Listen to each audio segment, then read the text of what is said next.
Yes, it's possible. Even Kyrie Irving was not born with crazy ball handling. He also had to learn it somehow. But it's not going to be as easy as you think, because Kyrie Irving is not just the greatest ball handler of all time because of his ball handling.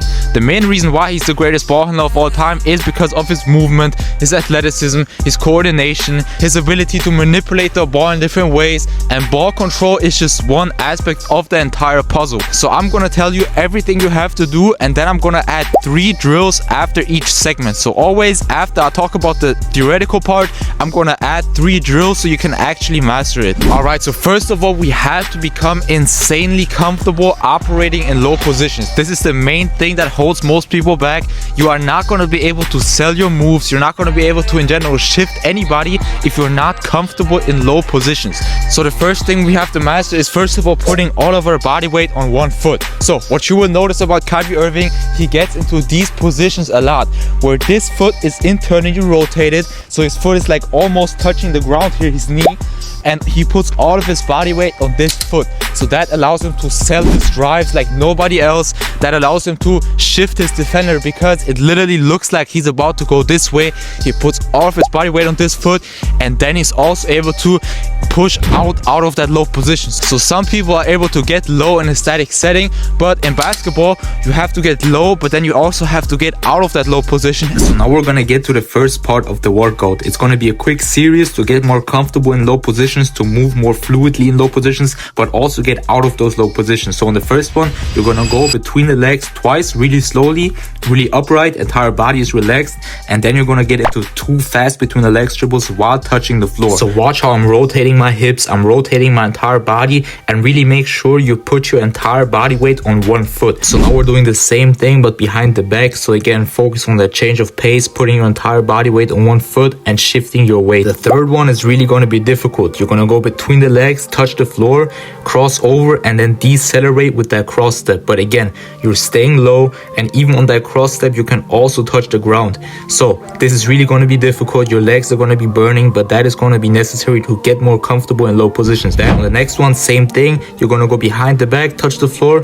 cross over, and now you're going to decelerate with a regular snatch. So we all know that snatch back, but again, touch the floor, so we are forced to get low. And the last one before we're going to get into the second part of the workout is the same thing like the first one, but now you're going to move your feet. So now you're going to get into the split position. You're going to split your feet, and it's the same thing. Another thing that is key to playing lower is being able to go from high to low.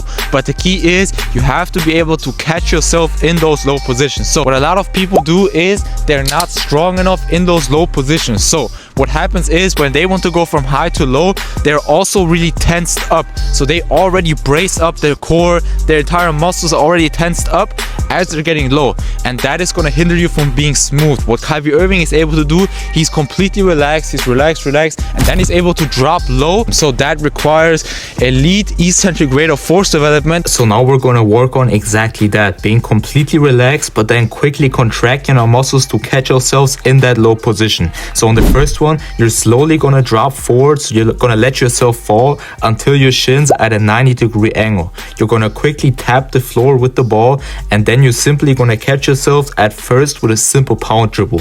The second one is the same thing, but now you're going to catch yourself with a simple under drag.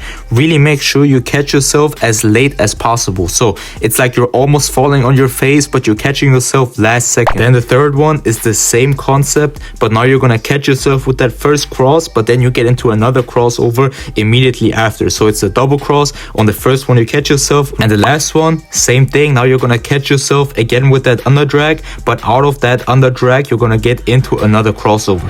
But none of that matters if we haven't mastered Kyrie Irving's fundamental ball handling footwork. So we have to start with the fundamental footworks, and then we can start to get more advanced as time goes on. Kyrie almost always operates out of this simple split stance. So this is called the drop footwork. So one foot is in front, the other foot is back. He's in a perfect push-off position, and he has a lot of variations of this, a lot of different timings, but this is the most basic variation right here. So it doesn't matter what move he does, he always gets into this drop footwork right right here. It doesn't matter if it's an in and out crossover, if it's whatever it is, he always gets into this drop footwork. You can see it here. And like I said, he has a lot of different variations of this. For example, sometimes he stays longer on the back foot, so this is what I call the slow drop.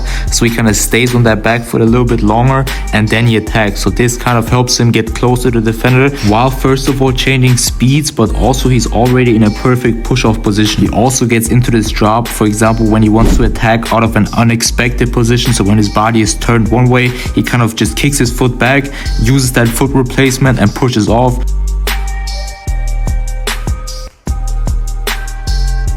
Or he also likes to use these citadel steps to also over-exaggerate that change of speeds. So look again how it doesn't matter what he does, he always gets back to that split position because he's explosive out of it and he has a lot of different options from there. He can counter the other way, he can just drive, or he can also just get into his shot. Or he likes to use this heavy step right here, for example. Also, he goes back to the drop footwork, but he kind of stays on that foot longer again instead of taking a regular stride. So again, just experiment with using a lot of different variations of the drop footwork and then build different counters on top until you have mastered it.